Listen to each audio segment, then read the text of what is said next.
sens les plus importants chez presque tous les animaux sont la vue, l'odorat et l'ouïe. Bien souvent, l'une de ces fonctions prédomine. Les rapaces, par exemple, ainsi que la plupart des prédateurs, ont une vue particulièrement développée, nécessaire à la détection des proies. Leurs gros yeux, disposés de part et d'autre de la tête, leur donnent un champ de vision très large, qui englobe une bonne partie du paysage. Mais la supériorité des rapaces sur toutes les autres espèces animales est de voir loin, avec précision et netteté. Leur attention est attirée par le moindre petit détail, même à 200 ou 300 mètres de leur poste d'observation. À cette distance, ils distinguent ainsi sans problème un petit rongeur mal dissimulé dans les herbes rases et qui risque de payer cher son imprudence.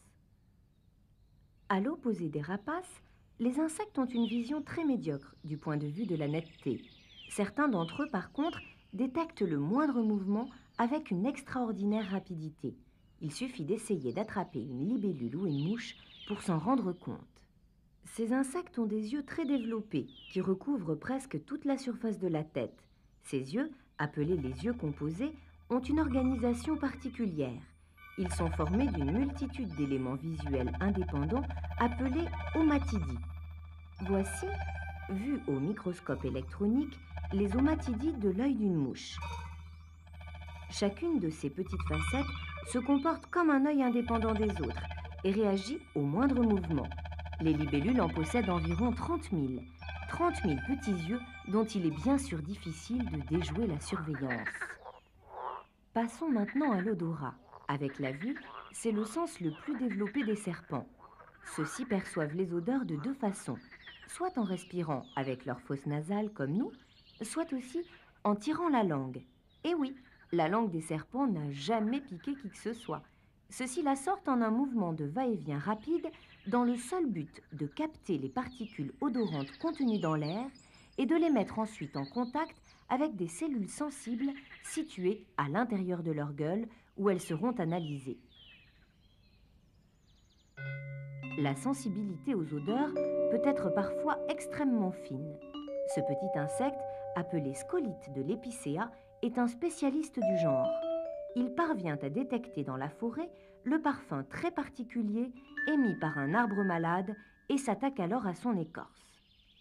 Au début, l'arbre résiste à l'envahisseur, puis, au bout d'une quinzaine de jours, il jaunit et meurt peu de temps après. À ce stade, les scolytes sont parfois plus de 1500 au mètre carré sous l'écorce. L'augmentation très rapide de leur nombre s'explique par un deuxième phénomène lié à l'odorat. Cette fois, ce n'est plus l'odeur de l'arbre qui les a attirés, mais des produits chimiques fabriqués par les premiers arrivants appelés phéromones. Les scolytes sont extrêmement sensibles aux phéromones et sont irrésistiblement attirés vers la source de l'odeur. Sur ce principe, les forestiers mettent en place des pièges à scolytes qui permettent de surveiller les populations de ces insectes. Ces pièges contiennent une substance imitant les phéromones naturels. Les insectes se font ainsi prendre à leur propre jeu. En l'absence d'odorat, et à défaut de voir leur proie cachée dans l'eau trouble ou la vase, certains oiseaux ont un sens du toucher très développé. Pour eux, l'organe tactile est le bec.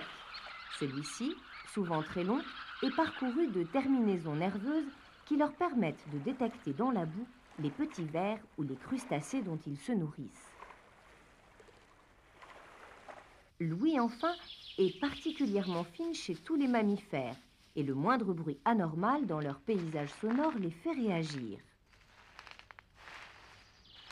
Le pavillon de l'oreille, extrêmement mobile et orientable dans toutes les directions, amplifie les sons et les localise avec une extrême précision, ce qui est souvent suffisant d'ailleurs pour provoquer la fuite.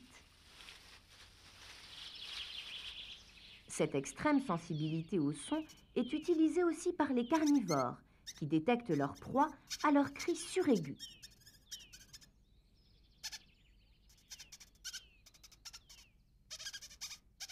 La localisation et l'approche de la victime se font d'abord à l'oreille, puis, lorsqu'elle sera assez proche, l'hermine attaquera à vue.